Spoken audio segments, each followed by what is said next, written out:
Alright, let's go. Imagine leaving Earth, traveling faster than light, and arriving at your destination before anyone sees you leave. Imagine sending a message back, stopping yourself from ever taking the trip. This isn't science fiction. The math actually predicts this. Here are 11 ways faster-than-light travel breaks physics. Number 1. The speed of light limit. In the vacuum of space, light travels at exactly 299,792,458 meters per second. This number is etched into reality, but its name is misleading. It's not just about photons. It is the speed of causality. It is the maximum rate at which one particle can affect another. The maximum speed information can propagate, the cosmos's refresh rate. Imagine a star detonating. The energy bursts gravity, radiation, and visual evidence all ripple outward at exactly this speed. Until that ripple arrives, the rest of the universe remains entirely unaffected by the event. Reality processes change at exactly 299,792,458 meters per second. Engineers and sci-fi authors dream of starships bypassing this limit, treating space like an empty highway where engine power is the only obstacle. But the mathematics of physics treat the speed limit as a structural load-bearing pillar. Accelerating a mass past this threshold means outrunning the universe's ability to update its own state. A ship traveling faster than causality would arrive at a distant star system before reality registered its departure. The visual light, gravitational wake, and thermal exhaust would lag behind the physical vessel. No physical framework exists for an object outside cause and effect. Breaking light speed strips a starship of its chronological tether. The visual light, the gravitational wake, and the thermal exhaust would lag behind the physical vessel. There is no physical framework for an object existing outside the sequence of cause and effect. Breaking the speed of light strips a starship of its chronological tether to the rest of the universe. It is not moving fast. It is existing in a blind spot of reality. Operating in a state of physical anarchy, where the cosmos can no longer account for its presence.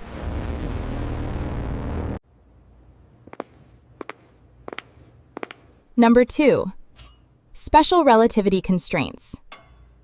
Albert Einstein's 1905 theory of special relativity permanently dismantled the human intuition of a static universe. Space and time are not a fixed background stage. They are a single, malleable fabric called space-time. The speed of causation is the only rigid form. Distance, duration, and dimension must bend, stretch, and deform. The universe enforces this rule via the Lorentz transformation. As a vessel accelerates, space ahead compresses. To an Earth observer, a starship at 99.9% light speed appears flattened in travel direction, compressed into a flying disk. Inside the ship, the crew sees their vessel as normal, but they look out to see the entire galaxy contracted. A star's distance physically shrinks. The universe squashes 3D geometry so ships can't outpace photons. Simultaneously, the universe manipulates the flow of time. A rapidly moving starship's clock ticks slower. This time dilation isn't mechanical failure. Seconds actually slow down. As ship velocity nears the threshold, distortion grows severe. Days on board become centuries outside. Time grinds to a complete halt. The physical dimension of time ceases to function. The ship is frozen in a 0-second eternity. It cannot cross the threshold because the concept of speed requires time, and at the threshold, time no longer exists. Number 3. Why mass increases with speed. The equation EMC2 binds energy and mass into a single physical entity. They are interchangeable. When a propulsion system pumps kinetic energy into a starship to increase its velocity, that energy must be accounted for within the system. At the sluggish speeds of human aircraft or orbital rockets, this added energy makes no measurable difference to the vehicle's mass. But as a ship climbs toward the relativistic barrier, physics shifts dramatically. Energy poured into thrusters no longer efficiently increases speed. Instead, it manifests as relativistic mass. The faster the vessel moves, the heavier it becomes. It is a compounding penalty. At 90% of the speed of causation, the ship's mass more than doubles. It handles like a vessel twice its size. At 90% light speed, your ship's mass doubles. It's like driving a semi-truck instead of a sports car. Physics is getting heavy. Push to 99.9% and boom, your sleek starship now has the mass of a literal asteroid. Good luck steering that mountain. At 99.9999%, you're as heavy as the Earth itself. You're not just a traveler, you're a wandering planet with your own gravity. To actually connect light speed, you'd need infinite kinetic energy. That's more power than the entire universe can provide. Game over. Infinite energy means infinite mass, which requires infinite force. The math just connect a brick wall. You're stuck in the slow lane. Before you even reach the barrier, your own mass triggers a gravitational collapse. Your ship becomes a tiny, localized black hole. Yikes. Thermodynamics is the ultimate buzzkill. As mass climbs toward infinity, the very laws of propulsion shatter into a million pieces. We live in a closed system with finite energy. You can't just conjure power from nothing. The cosmic budget is strictly balanced. Touch the speed of causality and the math breaks. Time doesn't just slow down, it grinds to a fallen stop. Time's dimension simply vanishes. Your ship becomes a statue in a 0-second eternity, trapped forever at the threshold. You can't cross because speed needs time to exist. At the limit, time is gone. You're stuck in limbo. Reason 3. Mass gain. Ever feel like the universe is actively trying to stop you? Well, it actually is. Einstein's notable E=mc² isn't just a formula. It's a cosmic marriage of energy and mass. Energy and mass are one. Pump kinetic energy into your ship, and the universe has to balance the books. For our slow rockets and planes, it's fine. But push harder, and the universe starts playing dirty with physics. Near the relativistic barrier, your engines stop giving you speed. They start giving you mass instead. Physics shifts gears. The equation E=mc² binds energy and mass into a single physical entity. They are interchangeable. Propulsion systems pump kinetic energy into a starship to increase velocity. This energy must be accounted for within the system. What idea do you want to bring to life? But as a ship climbs toward the relativistic barrier, physics shifts dramatically. Energy poured into thrusters ceases to efficiently increase the ship's speed. Instead, it manifests as relativistic mass. The faster the vessel moves, the heavier it becomes. It is a compounding penalty. At 90% of causation's speed, the ship's mass more than doubles. It handles like a vessel twice its size. Pushed to 99.9%, the ship possesses an asteroid's mass. Engines must now generate thrust to push an asteroid. The crew throttles up. The velocity increases by a fraction of a percent, but the mass spikes again. Push it to 99.9999%, and the ship weighs as much as Earth. Gravity starts bending reality into a pretzel. Planets shatter like glass in its wake. It's a cosmic wrecking ball, creating a total mathematical gridlock. Want light speed? You'll need infinite energy. But wait, that energy just turns into even more infinite mass. Infinite mass needs infinite force. Game over. The universe defends itself by turning you into a dense cosmic nugget. Before you even connect the wall, your own mass triggers a collapse. Boom.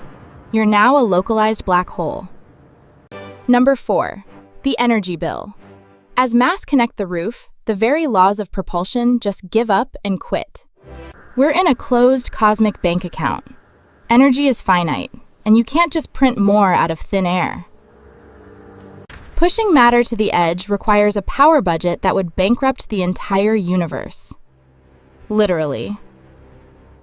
At 90% of causality's speed, the ship's mass more than doubles. It handles like a vessel twice its size. Push it to 99.9%, and the ship gains the mass of an asteroid. Engines must now thrust an asteroid. The crew throttles up, desperate. Velocity barely increases, but the mass spikes exponentially again. At 99.9999%, the vessel weighs as much as Earth itself. The ship's immense gravitational pull would warp space, tearing apart celestial bodies and dragging debris into its wake.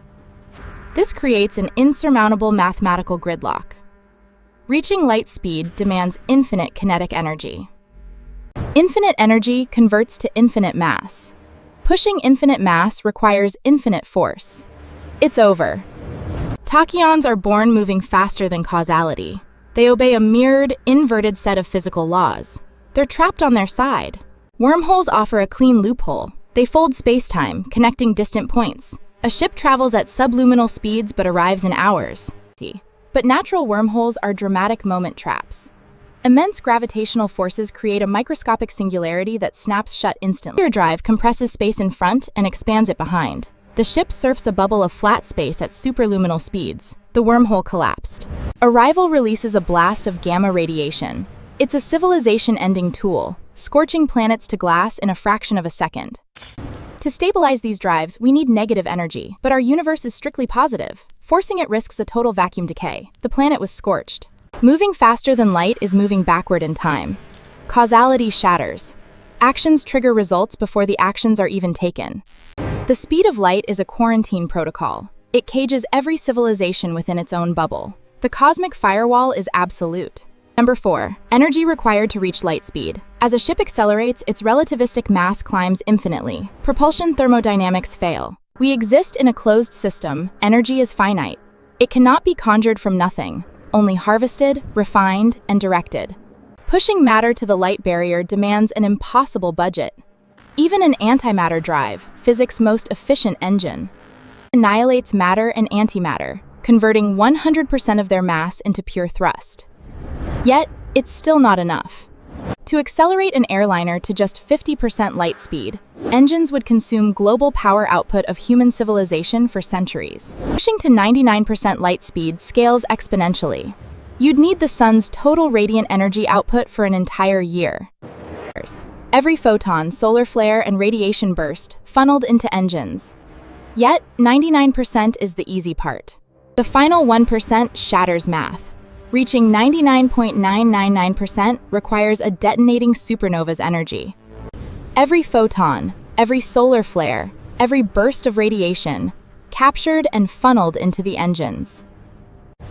But getting to 99% is the easy part. Crossing the final 1% is where the math shatters. To connect 99.999%, the ship requires the energy of a detonating supernova.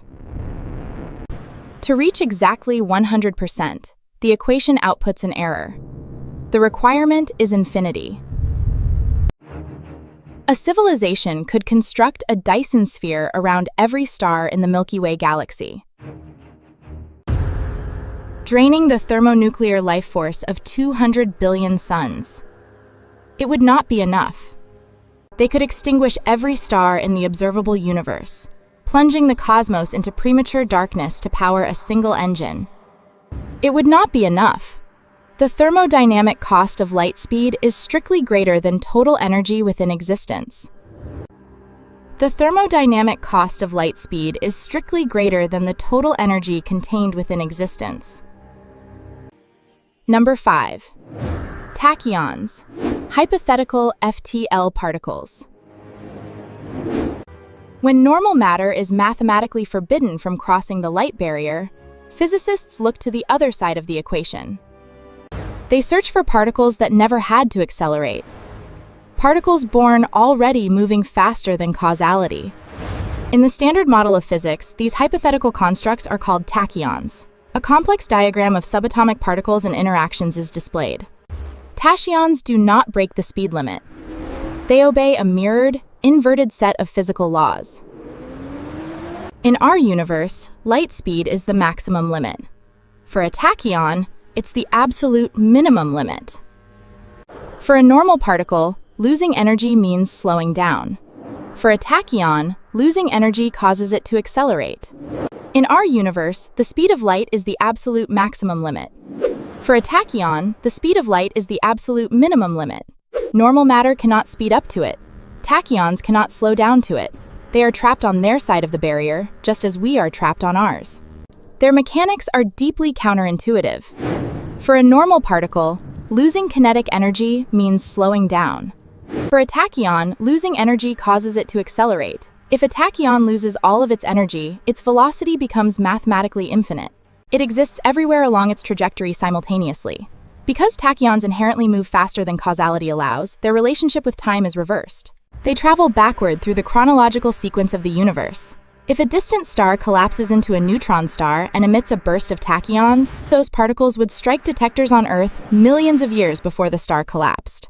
Capturing and utilizing tachyons would theoretically allow for, but interacting with them means interfacing with a reality running in reverse. The standard model suggests that tachyons, if they exist, cannot interact with normal matter. If we could touch tachyons, we'd read the future like a book and rewrite history, unspooling time's linear thread.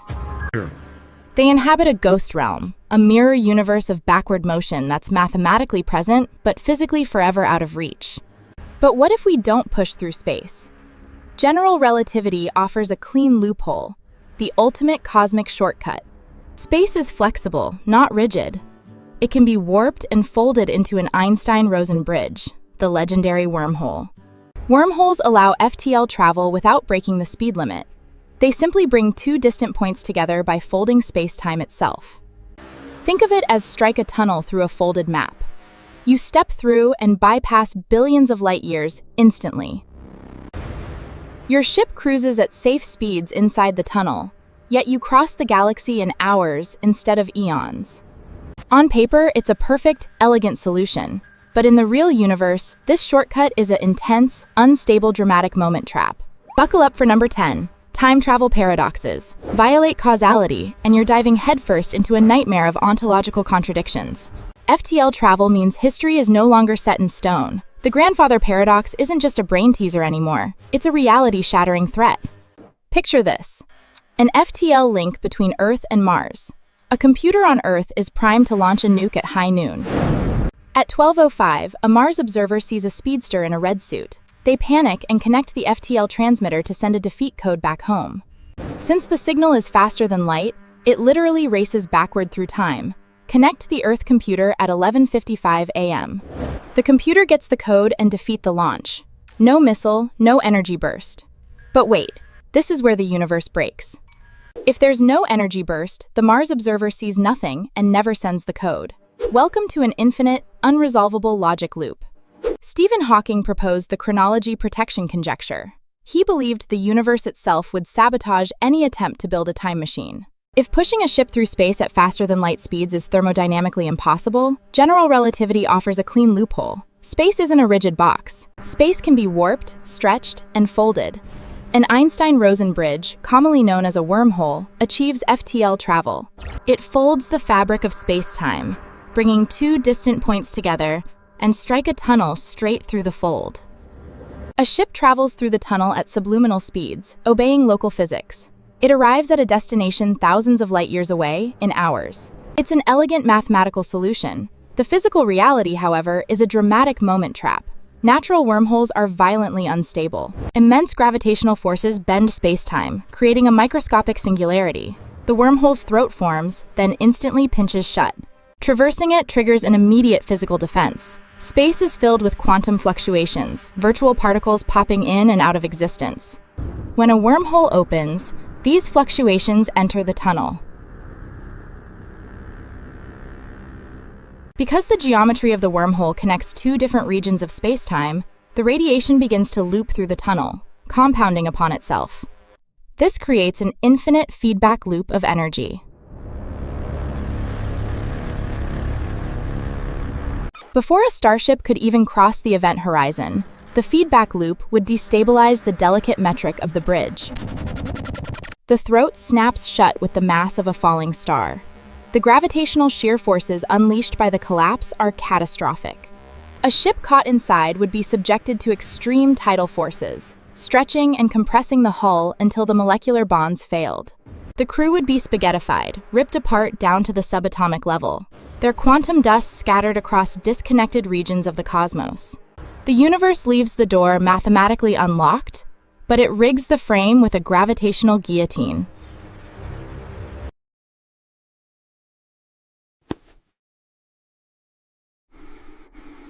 Number 7. The wormhole's geometry links distinct spacetime regions. Radiation loops through, intensifying with each pass, compounding upon itself. An infinite energy feedback loop forms. Before any ship crosses the event horizon, this loop destabilizes the bridge's delicate form. The wormhole's throat violently snaps shut, collapsing with the mass of a falling star. Catastrophic gravitational shear forces are unleashed by the collapse. Any ship trapped inside faces extreme tidal forces, stretching and compressing its hull until molecular bonds fail. The crew would be spaghettified, science, ripped apart, atom by atom, down to the subatomic level. The resulting quantum dust would scatter across disconnected cosmic regions, lost forever in the void. The universe leaves the door mathematically unlocked, but it rigs the frame with a deadly gravitational guillotine. Physical reality cannot process a contradiction. A system cannot simultaneously exist and not exist. A paradox could cause the fabric of reality to buckle, collapsing into a void of non-causal fallen space. Number 11. The final physical verdict. Let's compile the data on why the universe says no. Infinite mass, infinite energy, and the immediate collapse of wormholes. The math simply doesn't add up for us. When viewed together, these aren't just engineering challenges. They are a cosmic immune response protecting reality itself. The speed of light isn't just a limit. It's a quarantine protocol designed to keep us in our place. The observable universe is vast, with trillions of galaxies. Yet, the laws of physics ensure our total isolation. By tying causality to an unbreakable speed, the universe effectively cages every civilization within its own space-time bubble. The speed of light isn't just a limit. It's a quarantine protocol designed to keep us safe and separate. Our observable universe spans 93 billion light-years, containing over 2 trillion galaxies, each a potential home for life. Yet, the laws of physics are engineered to ensure strict, uncompromising isolation for every world out there.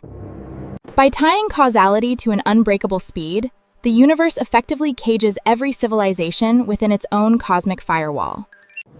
The vast, dark oceans between the stars are distances we were never meant to cross in a human lifetime. The same atomic forces that hold our bodies together are the ones that forbid us from reaching those distant galaxies. We are permitted to look out through the glass, to observe the deep time evolution of the cosmos from afar. But the physical verdict is final. We can see the stars, but we cannot touch them. The cage is locked.